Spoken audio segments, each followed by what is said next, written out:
Hi, I'm Mike, and today we're going to be replacing the igniter on your Range model. The reason why you'd be changing out this igniter is if your current igniter has a burnt out element inside of it, or if your current igniter is burning a red or orange color when it should be burning a white hot color. So when you get this element, we're also going to keep in mind that we're not going to touch this black part with our hands. Now the reason why you want to do that is because once you get oil from your hands onto this element, the igniter won't work, so be very careful of that. For this repair, you'll need a flathead screwdriver, a 3/8 wrench, a Phillips head screwdriver, a 1/4 inch nut driver, a pair of wire cutters, a blade, and you will also need a new igniter. If you need a new igniter, you can find one on one of our online stores. Before doing any repairs, completely disconnect your appliance from its power source. Before we begin this repair, we're going to also make sure that the gas is off as well. And once the gas has been turned off, you can go ahead and open up the door on the range. Next, we're going to remove the racks inside of the range. And once both racks have been removed, next we're going to remove this bottom panel out of the range. We're going to do that by taking out these two screws.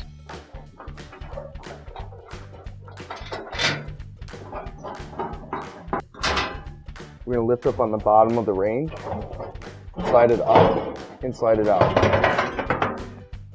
After that, we're going to remove the flame spreader, and we're just going to do that by taking out this bolt right here.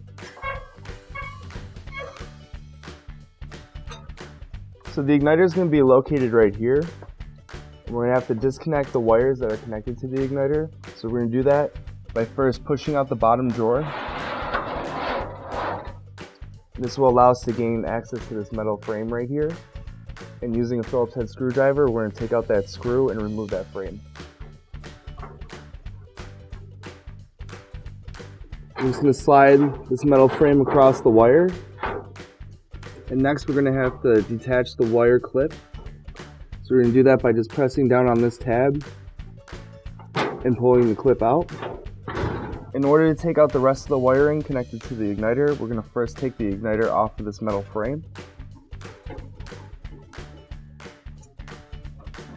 And then just using a flathead screwdriver, we're just going to pop the wires up and out of position.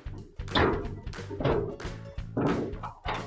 I'm going to place our old igniter onto the range door. Next I'm going to grab our new igniter. Now we're going to notice that there's some differences between these two igniters. However, these igniters both work the same. I'm going to show you how you're going to maneuver and cut these wires in order for this igniter to fit into this range. You should get a set of wire nuts along with it. If you don't have these wire nuts already, you're going to have to find wire nuts from some other source.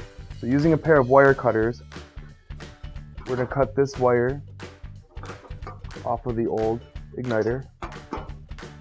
And we're going to cut the new wire of our igniter.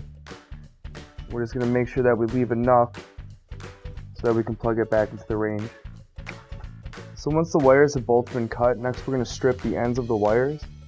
We're just going to do that by using a blade.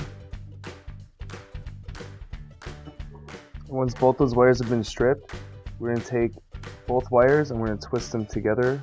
We're going to take our wire nut and we're going to twist it on both the wires. So we're going to do the same thing for our next wire. We're just going to cut it. We're just going to strip the end of this one wire. And we're just going to take our wires, and just like the other wire, we're going to tie them in together. We're going to take a wire nut. So we're going to check to make sure that both the wires are securely fastened into the wire nut. So we're just going to screw the igniter back into the frame first. This way it'd be easier for us to reconnect the wires.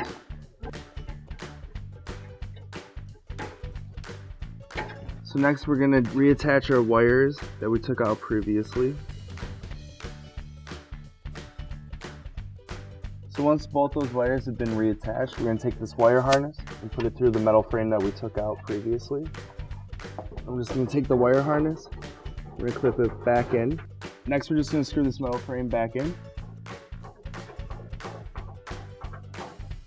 So after that we're going to reattach the flame spreader.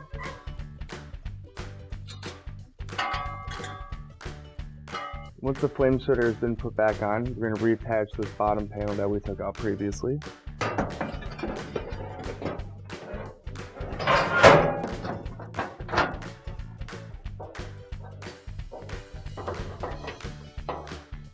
So once this bottom panel has been put back into place, we're just going to replace our racks. And we're going to shut our bottom drawer as well. And your replacement is complete. Finally, don't forget to plug in your appliance. Thanks for watching our video. Please like, comment, or share. And if you liked our video, please subscribe to our channel.